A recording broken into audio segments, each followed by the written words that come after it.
नमस्कार, सुप्रभात। स्वागत आज की इस प्यारी सी सुबह में आप सभी का। मित्रों, कहीं बहुत प्यारी सी पंक्तियाँ लिखी हुई थीं कि सुख भी बहुत है तो परेशानियाँ भी बहुत हैं। जीवन में लाभ है तो हानियाँ भी बहुत हैं। क्या हुआ अगर थोड़ा-सा गम आ गया तो ईश्वर की हम पर मेहरबानियाँ भी तो बहुत हैं। सचमुच एक ह्यूमन टेंडेंसी है कि वो कमियों की ओर ही देखता है, अच्छाइयों की ओर, प्राप्तियों की ओर नहीं देखता कि मुझे क्या-क्या प्राप्त हुए हैं, क्या-क्या मेरी उपलब्धियां हैं। जब वो इनकी ओर देखना शुरू कर देता है, तभी जीवन आनंद से परिपूर्ण होता है। इसीलिए हम अपनी इस नेचर को थोड़ा परिवर्तित करें, अपने नज़रिए को परिवर्तित करें। यदि थोड़ा गम आ भी गया है, चला जाएगा। परेशानियाँ आई भी हैं, चली जाएँगी। ईश्वर ने कितना कुछ दिया है, यदि उस पर हमारा ध्यान होता है, नज़र होती है, तो बातें हमारे लिए बहुत ही सहज हो जाती हैं। यही है जीवन का सुंदर सच मित्रों, और यही सीख लेकर जो आगे चलते हैं, जीवन को खुशियों से जी पाते हैं। तो आइए सुंदर सीख और बात के साथ चलते हैं आज के सुवाक्य की ओर।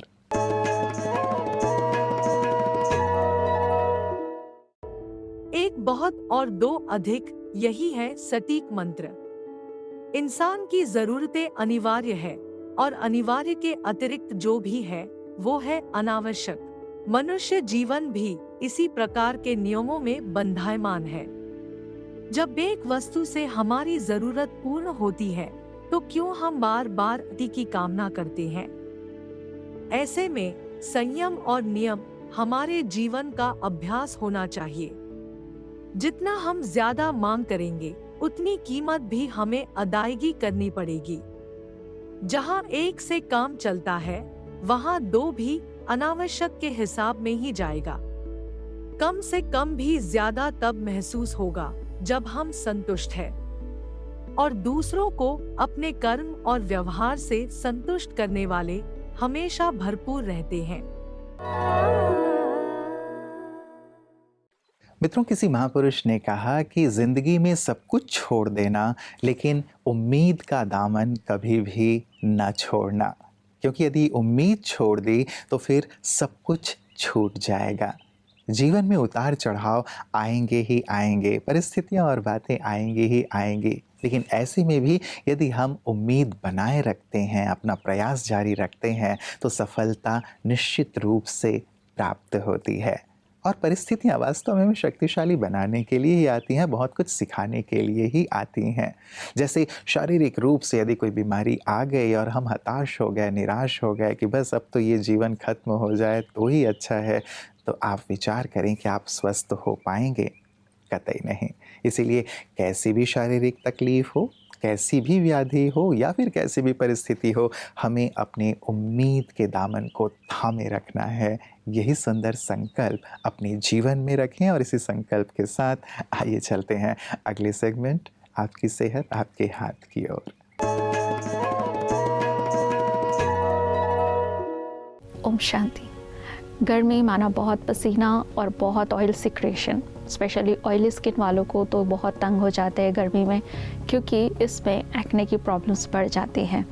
एक्ने क्या होते हैं? पिंपल्स जो चेहरे पे या बैक पे भी, पीठ पर भी उभर आते हैं गर्मी के मौसम में।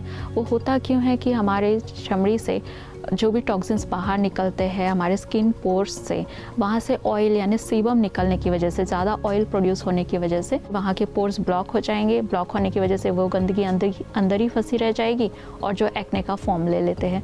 एक दूसरा कारण है कि हम सनस्क्रीन बहुत ज़्यादा लगा लेते हैं या कोई भी मॉइस्चराइज़र बहुत ज़्यादा यूज़ करते हैं अगर हम एसी कमरे में है तो, जिससे हमारे रोम छिद्र बंद हो जाते हैं, जिससे ना पसीना बाहर आ पाता है, ना तैलीय ग्रंथि से रिसाव बाहर आ पाता है, जिस वजह से वहाँ पे फुंसियाँ, एक्नेज हो जाते हैं। यही कारण है स्पेशली बैक में, पीठ में एक्ने होने का।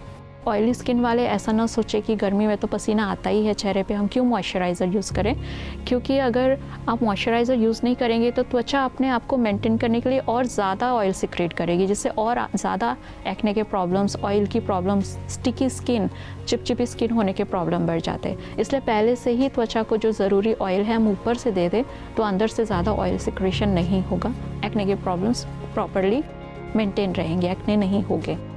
साथ ही बहुत ज़्यादा एक्ने की प्रॉब्लम वाले पेशेंट्स को स्टीम भी लेना है, प्रॉपर क्लींजिंग भी करनी है और प्रॉपर ऑयलिंग भी करनी है। और इस दौरान ऑयल बेस्ड मॉइस्चराइज़र या क्रीम नहीं यूज़ करना है, आप वाटर बेस्ड कीजिए ताकि वाटर बेस्ड भी रहे, ऑयली भी स्किन आपको ज़्यादा ना लगे और आपका काम भी बन जाए। और इस तरह से अपने स्किन को क्लीन रखते हुए आप अपने को एक्ने से, चाहे बैक एक्ने हो, पीठ के एक्ने या चेहरे के एक्ने से गर्मी में बचा सकते हैं। ओम शांति। मित्रों, फूलों की खुशबू दिखाई नहीं देती, लेकिन वातावरण को सुवासित कर देती है, खुशबू से भर देती है। वैसे ही कुछ लोगों का जीवन औरों के जीवन को महकाने वाला होता है, औरों के जीवन को गुणों की खुशबू से भरने वाला होता है।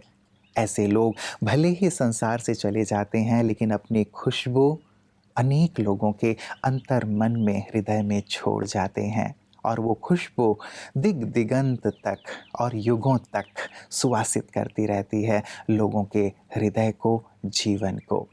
ऐसी ही एक महान विभूति थी, प्रजापिता ब्रह्मा कुमारी ईश्वरीय विश्वविद्यालय की आधार स्तंभों में से एक दादी कमल सुंदरी जी।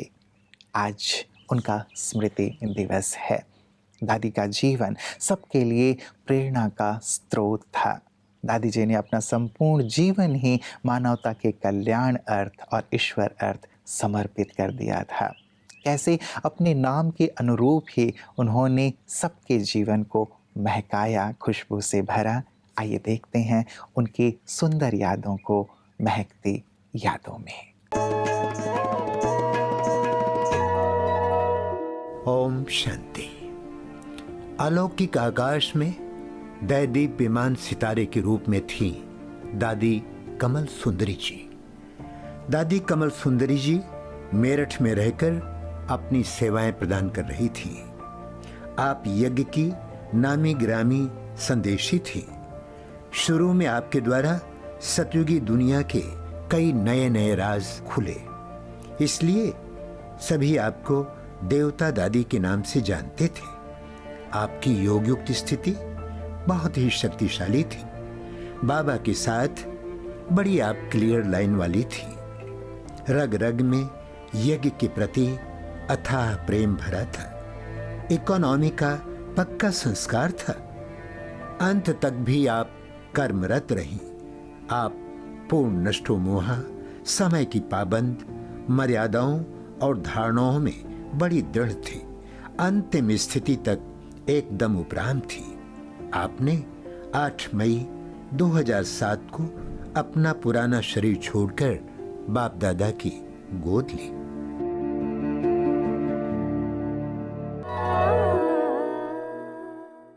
मित्रों, कहते हैं कि कमरा कितना भी साफ हो, लेकिन उसमें धूल हो ही जाती है, और इंसान कितना भी संभल के चले, उससे भूल हो ही जाती है। लेकिन इसे ठीक किया जा सकता है मित्रों, यदि व्यक्ति जागरूक रहे, यदि आंतरिक रूप से उसमें एक जागृति का भाव, आध्यात्मिक भाव रहता है, तो ना तो जीवन में धूल की प्रवेशता होती है और ना ही भूल होती है। और यदि कभी भूल हो भी जाती है तो व्यक्ति उस भूल को पकड़ के नहीं बैठता, लेकिन उस भूल से सीख करके आगे बढ़ जाता है। आध्यात्म इसी का तो नाम है, इसी प्रकाश का ही नाम आध्यात्म है कि जीवन कैसे जिए, कैसे साफ सुथरे रहें अंतर से और कैसे भूलों से मुक्त रहें। और यही सुंदर कला ब्रह्मा कुमारियाँ सभी को सिखा रही हैं, जिसे हम प्रतिदिन देखते हैं पीस न्यूज़ हाइलाइट्स में।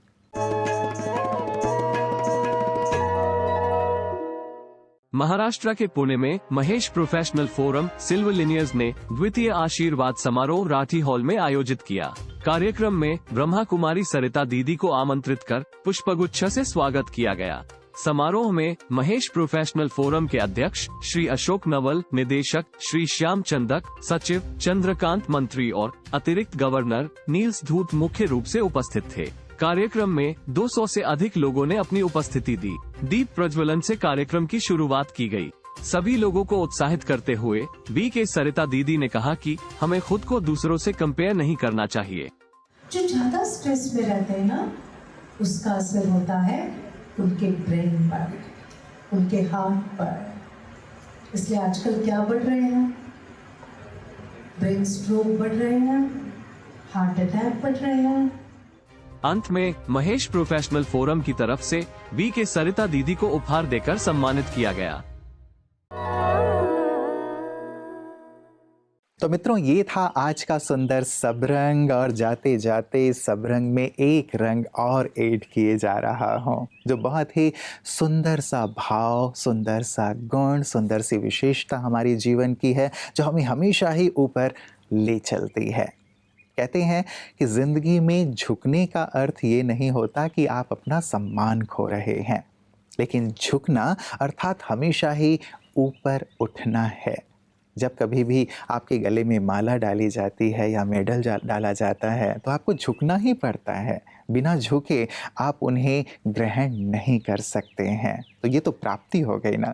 कई बार हमें ऐसा लगता है कि मैं क्यों झुकूं, ये क्यों ना झुके, और इसी अहम में हम बहुत सारी चीज़ें खो देते हैं। यदि आप झुकेंगे तो और लोग भी आपके सामने बहुत ही सहजता से झुकेंगे, इसका अनुभव करके देखें। और यदि नहीं भी झुकेंगे तो भी आप अपने आप को बहुत ऊंचा पाएंगे, प्राप्तियों से संपन्न पाएंगे। सचमुच ये आध्यात्मिक भाव, ये सुंदर गुण हमारे जीवन को उन्नति की ओर लिए चलता है, शिखर की ओर लिए चलता है। तो इस रंग को भी अपने जीवन में अवश्य शामिल कीजिएगा।